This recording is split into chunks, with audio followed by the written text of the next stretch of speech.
আসসালামু আলাইকুম সুপ্রিয় দর্শকবিন্দু। আজকে আমরা জানবো ওই যে পেঁয়াজ লাগায় আলি পেঁয়াজ লাগায় স্প্রে করতেছে, তার আজকে একটা সাক্ষাৎকার নেব কি ওষুধ দিতেছে।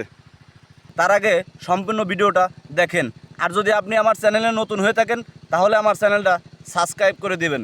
আসসালামু আলাইকুম ভাই। ওয়ালাইকুম আসসালাম। ভাই কেমন আছেন? আল্লাহ রাখছে ভালো। ভাই এটা কি পেঁয়াজ লাগাইলেন? এটা হলো হাইব্রিড লাল তিরকিং। আচ্ছা, তার আগে বলতে চাই, আপনি যে ওষুধ দিতেছেন আর সিগারেট খাইতেছেন, এতে তো আপনি তো জানেন যে এটা ক্ষতিকর। এটা আমাদের এত জানা নাই, আমরা কৃষি মানুষ তো। না, অবশ্যই জানতে হবে, কারণ এই ওষুধটা যদি আপনার পেটে যায় তাহলে পরে আপনার তো চরম মারাত্মক ক্ষতিকর। এরকম শিক্ষা তো আর কেউ দেয় নাই। না, অবশ্যই এটা জানতে হবে। যদি মনে করেন যে না জানলে তো আর হবে না। আপনারা কৃষি মানুষ, ঠিক আছে, বুঝতে পারি, কাজের ফাঁকেই হাত পা ধোয়া নেই, অবশ্যই আপনারা সিগারেট বিড়ি খান, ঠিক আছে, কিন্তু এটা আপনার জানাতে হবে। ভাই একটু দাঁড়ান, এটা আপনার জানতে হবে, না জানলে তো আর হবে না। এইগুলো শিক্ষা তো আমরা অবশ্যই আপনি ওষুধ দেওয়ার পরে শোনেন, ওষুধ দেওয়ার পরে ভালোভাবে হাত মুখ ধুয়ে সাবান দিয়ে হাত মুখ ধুয়ে তারপরে আপনি বিড়ি খান আর ভাত খান আর যা খান খাবেন, সমস্যা নাই।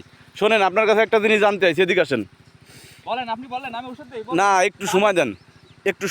কাজের সময় আচ্ছা হলো, আপনি একটু বসেন, আপনার কাছে কিছু জানতে চাই, একটু বসেন। কাজের সময় তো আপনি তো আইছেন। হ্যাঁ, বুঝতে পারছি। আমি মানে যাচ্ছিলাম এমনিতে।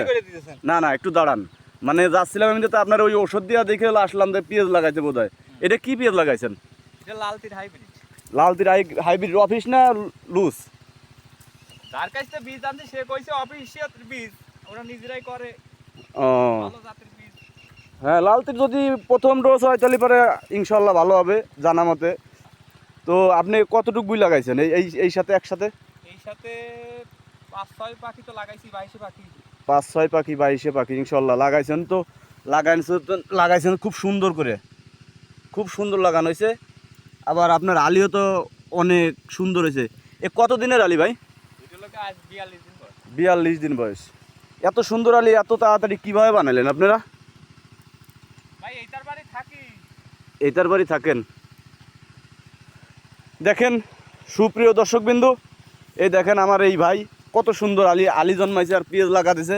এবং এই যে দেখেন বিসি ঘাস হবে না ভারতের পেঁয়াজ আমাকে লাগবে না ইনশাল্লাহ, ভারতের পেঁয়াজ লাগবে না অবশ্যই, ঠিক আছে। এই দেখেন এই যে কত সুন্দর আলি জন্মাইছে, আর এই দেখেন 42 দিনের আলি লাগাইছে, কত সুন্দর। 5-6 পাখি লাগাইছে। আপনারাও লাগাবেন। আপনারা এই যে আপনার এই আলিতে মানে লাগাইনে পেঁয়াজ, এটা কি দিতেছেন, কি ওষুধ? এটা দিতে পানিটা দিলে কি হয়? বিসি গাছ জ্বালাবে না। বিসি গাছ জ্বালাবে না? পেঁয়াজের ক্ষতি হবে না?